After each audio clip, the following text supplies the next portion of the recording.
പെരിയ ഇരട്ട കൊലപാതക കേസിൽ 10 പ്രതികളെ വെറുതെ വിട്ട CBI കോടതി വിധിക്കെതിരെ അപ്പീൽ നൽകാൻ ഒരുങ്ങുകയാണ് കൃപേഷിൻ്റെയും ശരത്ലാലിൻ്റെയും കുടുംബം.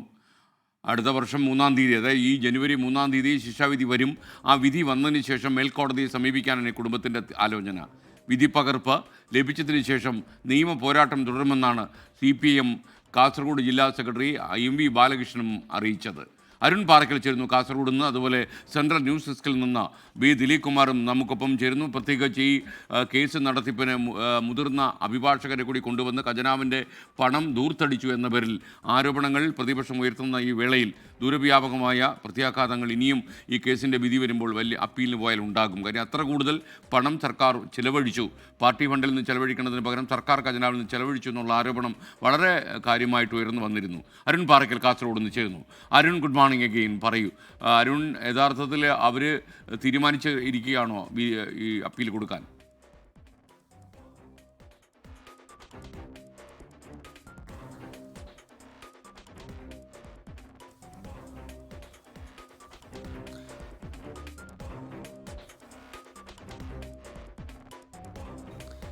SK അത് തന്നെയാണ്. ഈ കുടുംബവുമായി നമ്മൾ സംസാരിച്ചിരുന്നു. ആ ഘട്ടത്തിലൊക്കെ തന്നെ കുടുംബവും അതുപോലെ തന്നെ പ്രാദേശിക കോൺഗ്രസ് നേതൃത്വവും ഒക്കെ പറയുന്നത് ഈ കേസിൽ CBI 10 പേരെ പ്രതി ചേർത്തിട്ടുണ്ട്. പക്ഷേ മുഴുവൻ പ്രതികൾക്കും ശിക്ഷ വാങ്ങിക്കൊടുക്കാൻ കഴിഞ്ഞിട്ടില്ല.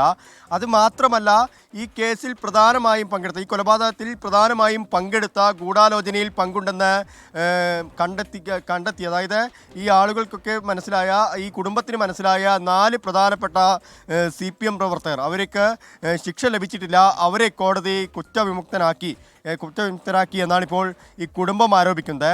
അതിനെതിരെ ഒരു നിയമ പോരാട്ടത്തിന് ഒരുങ്ങും. അത് മേൽക്കോടതിയെ സമീപിക്കും. 3-ാം തീയതി വിധി വന്നതിന് ശേഷം, ശിക്ഷാവിധി വന്നതിന് ശേഷം, ആ ശിക്ഷാവിധിക്ക് ശേഷം ആ വിധിപ്പകർപ്പ് ലഭിച്ചാൽ ഇനി വേണ്ട കാര്യങ്ങളെക്കുറിച്ച് ആലോചിക്കുമെന്നും കുടുംബം അറിയിച്ചിട്ടുണ്ട്.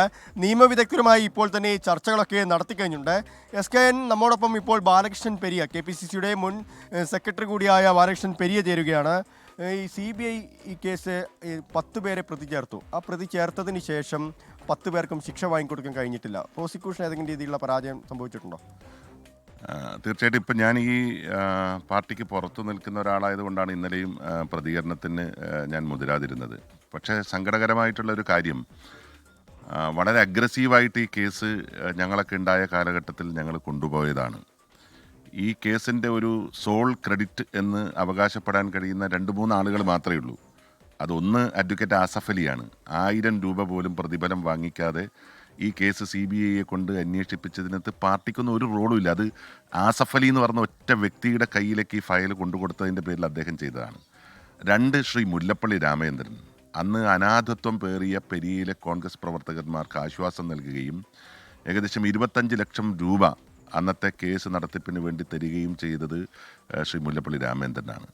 അതുപോലെ ഇപ്പോൾ ഈ പ്രോസിക്യൂഷൻ പരാജയപ്പെട്ടു എന്ന് പറയുമ്പോൾ ഏറ്റവും സങ്കടകരമായിട്ടുള്ള കാര്യം എന്താ, ഈ പ്രോസിക്യൂഷന് പിന്തുണ നൽകാൻ ആവശ്യമായിട്ടുള്ള ഒരു പാനൽ ഓഫ് അഡ്വക്കേറ്റ്സിനെ വെക്കുന്ന കാര്യത്തിൽ പോലും പാർട്ടി ശ്രദ്ധിച്ചില്ല എന്നുള്ളതാണ്. ഇതിനുവേണ്ടി ആകെ പ്രവർത്തിച്ചത് കാഞ്ഞങ്ങാട് ബാറിലെ അഭിഭാഷകനായിട്ടുള്ള പഴയ ബ്ലോക്ക് യൂത്ത് കോൺഗ്രസിൻ്റെ പ്രസിഡൻ്റായിരുന്ന അഡ്വക്കേറ്റ് പത്മനാഭൻ എന്ന് പറയുന്ന ഒരു അഭിഭാഷകൻ മാത്രമാണ്. രാപ്പകലില്ലാതെ എറണാകുളത്തേക്ക് സഞ്ചരിച്ചും അങ്ങോട്ടും ഇങ്ങോട്ടും വന്ന് ഈ സാക്ഷികൾക്കെല്ലാം മൊഴി പറഞ്ഞു കൊടുത്തിട്ടൊക്കെ കഠിനാധ്വാനം ചെയ്തൊരു മനുഷ്യനാണ്. അദ്ദേഹത്തിന് പോലും യഥാർത്ഥത്തിൽ കൃത്യമായിട്ടുള്ളൊരു പേയ്മെൻറ്റ് നൽകുന്ന കാര്യത്തിൽ നമ്മൾ പരാജയപ്പെട്ടിട്ടുണ്ട്. ഇപ്പോൾ ഇന്നലെ കുറേ നേതാക്കന്മാരുടെ പ്രസ്താവന ഞാൻ കണ്ടു. ഞങ്ങൾ ഏതറ്റം വരെയും പോകും, ഞങ്ങൾ ബാക്കിയുള്ള പ്രതികളെ ഏത് പാർട്ടി നേതാവാണ് ഈ കേസുമായി ബന്ധപ്പെട്ട് പ്രവർത്തിച്ചിട്ടുള്ളത്? ഒന്നുകൂടി ഉറപ്പിക്കുന്നതിന് വേണ്ടി ചോദിക്കുകയാണ്, കോൺഗ്രസിൻ്റെ ഭാഗത്ത് നിന്ന് പരാജയം ഉണ്ടായെന്ന് തന്നെയാണോ? അല്ല, കോൺഗ്രസ് നേതൃത്വം ഈ കേസിനെ വേണ്ടുന്ന രീതിയിൽ ശക്തമായിട്ട് പിന്തുണച്ചിട്ടില്ല എന്ന അഭിപ്രായമാണ് എനിക്ക് അന്നും ഇന്നുള്ളത്. കാരണം ഒരു ചെറിയ കാശിന് വേണ്ടി പോലും 1000 വട്ടം പല നേതാക്കന്മാരെയും വിളിക്കേണ്ട ഗതികേട് ഈ കേസുമായി ബന്ധപ്പെട്ടിട്ടുണ്ടായിട്ടുണ്ട്. ഇതിൻ്റെ പിന്നിൽ പ്രവർത്തിച്ച ആളുകളുടെ വേദന അത് അതികഠിനമായിട്ടുള്ള വേദനയാണ്.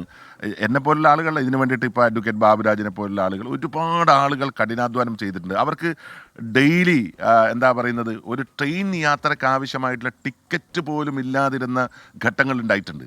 അപ്പോൾ പാർട്ടി ഏറ്റവും വലിയ ഒരു എന്താ പറയുന്നത്, അവരുടെ ഒരു അഭിമാന പോരാട്ടം നടത്തേണ്ട കേസിൽ എത്രത്തോളം പിന്തുണ നൽകിയിട്ടുണ്ട് എന്നുള്ളതാണ് ഇപ്പോൾ ജില്ലാ കോൺഗ്രസ് കമ്മിറ്റി കാസർഗോഡ്. നിങ്ങൾ ഓർമ്മിക്കേണ്ടത്, എറണാകുളത്ത് സ്ഥിരമായി ഈ പോകുന്ന സാക്ഷികൾക്ക് താമസിക്കാനും ഭക്ഷണത്തിനും വേണ്ടിയിട്ട് അവിടുത്തെ ജില്ലാ കോൺഗ്രസ് കമ്മിറ്റി പ്രസിഡന്റ് അഡ്വക്കേറ്റ് അല്ല മുഹമ്മദ് ഷിയാസാണ് സഹായിച്ചത്.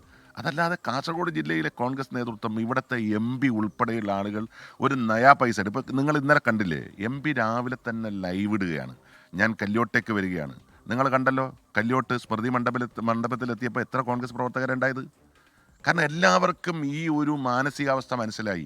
ആർക്കാണ് ഇതിനകത്ത് താല്പര്യം, ആർക്കാണ് ഇതിനകത്ത് ഇതിൻ്റെ മുതലെടുപ്പ് രാഷ്ട്രീയമുള്ളത് എന്ന് വളരെ കൃത്യമായി മനസ്സിലായതിൻ്റെ അടിസ്ഥാനത്തിലാണ് ഈ കാര്യങ്ങളൊക്കെ നടക്കുന്നത്. അപ്പോൾ യഥാർത്ഥത്തിൽ ഈ പ്രോസിക്യൂഷൻ്റെ ഭാഗത്ത് നിന്ന് ഏതെങ്കിലും രീതിയിലുള്ള പരാജയം സംഭവിച്ചിട്ടുണ്ടെങ്കിൽ അതിൻ്റെ ഏറ്റവും പ്രധാനപ്പെട്ട ഉത്തരവാദി ആരാണെന്ന് പാർട്ടി അന്വേഷിക്കണം. കാരണം പാർട്ടി എത്രത്തോളം ഇൻവോൾവ്മെൻ്റ് ഈ കാര്യത്തിൽ നടത്തിയിട്ടുണ്ട് എന്ന് അന്വേഷിക്കണം. SKN അതുതന്നെയാണ് ഇപ്പോൾ ബാലകൃഷ്ണൻ പെരിയ സൂചിപ്പിച്ചതുപോലെ തന്നെയാണ് ഈ CBI പ്രതി ചേർത്ത 10 പേരിൽ അതിൽ മുഴുവൻ ആളുകൾക്കും ഈ ശിക്ഷ ലഭിച്ചിട്ടില്ല. അതിന് കാരണം പ്രോസിക്യൂഷന് ഏതെങ്കിലും രീതിയിലുള്ള വീഴ്ച സംഭവിച്ചിട്ടുണ്ടോ, അതോ കോൺഗ്രസ് നേതൃത്വത്തിന് ഈ വേണ്ട രീതിയിൽ തെളിവുകൾ ഹാജരാക്കാൻ ഈ പ്രോസിക്യൂഷൻ സഹായിക്കാൻ ഏതെങ്കിലും രീതിയിലുള്ള പിഴവ് സംഭവിച്ചിട്ടുണ്ടോ എന്ന കാര്യങ്ങളൊക്കെ തന്നെ പുറത്തു വരണം. അതിലൊരു അന്വേഷണം വേണമെന്നാണ് ഇപ്പോൾ ബാലകൃഷ്ണൻ പെരിയയും ആവശ്യപ്പെട്ടിരിക്കുന്നത്. Okay, thank you. നമുക്കിപ്പം അരുൺ പാറക്കലാണ് ചേർന്നത്. പെരിയ ഇരട്ട കൊലക്കേസിൽ കോൺഗ്രസ് ആത്മാർത്ഥമായ താല്പര്യം കാണിച്ചില്ല എന്നാണ് ബാലകൃഷ്ണൻ പെരിയ ആരോപിക്കുന്നത്. മാത്രമല്ല, സ്വന്തം പാർട്ടിക്കാരെ രക്ഷിച്ചെടുക്കാൻ വേണ്ടി CPM ഒരുപാട് ശ്രമങ്ങൾ നടത്തിയ ഒരു കേസാണ് ഈ പെരിയ ഇരട്ട കൊലക്കേസ്. ഒരുപക്ഷെ ഒരുപാട് വിവാദങ്ങൾ കത്തി നിൽക്കുകയാണ്. ഇനിയും ജയരാജൻ മേളിൽ കോടതിയുണ്ട് എന്ന് EP ജയരാജൻ അടുത്ത ദിവസം പറയുന്നത് കേട്ടു. അപ്പോൾ ഇനിയും സർക്കാർ ഖജനാവിൽ നിന്ന് പണം ചെലവാക്കാൻ കഴിയില്ല എന്ന രീതിയിലുള്ള പ്രസ്താവനകളും പല രാഷ്ട്രീയ നേതാക്കന്മാരിൽ നിന്ന് വന്നിട്ടുണ്ട്. സ്വന്തം പാർട്ടിക്കാരെ രക്ഷിച്ചെടുക്കാൻ തീർച്ചയായിട്ടും പണം ചെലവഴിക്കുന്നുണ്ടെങ്കിൽ അത് പാർട്ടി ഓഫീസിൽ നിന്ന് തന്നെ ചെലവഴിക്കണം എന്ന അഭിപ്രായക്കാരനാണ് ഞാനും.